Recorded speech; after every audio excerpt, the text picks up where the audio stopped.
سأحدثكم عن الصلاة فاسمعوا. أوصى الله عيسى بن مريم بالصلاة وهو في المهد صبيا، وعليكم أن تتخيلوا إن وليد في المهد يقول وأوصاني بالصلاة. لما نهى شعيب قومه عن الفساد الاقتصادي والشرك بالله قالوا يا شعيب أصلاتك تأمرك؟ أرأيتم بما يعرف المصليون وماذا يعظمون؟ يترك إبراهيم عليه السلام أهله في صحراء قاحلة ثم يقول ربنا إني أسكنت من ذريتي بوادي غير ذي زرع عند بيتك المحرم ربنا ليقيموا الصلاة.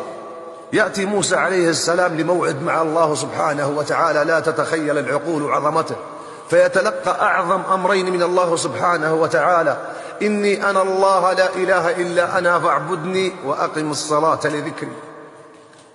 ما أجمل هذا الوحي. وأوحينا إلى موسى وأخيه أن تبوأوا لقومكم بمصر بيوتا واجعلوا بيوتكم قبلة وأقيموا الصلاة. أين جاءت بشرة الولد زكريا عليه السلام بعد أن بلغ من الكبر عتيا واشتعل الرأس شيبة؟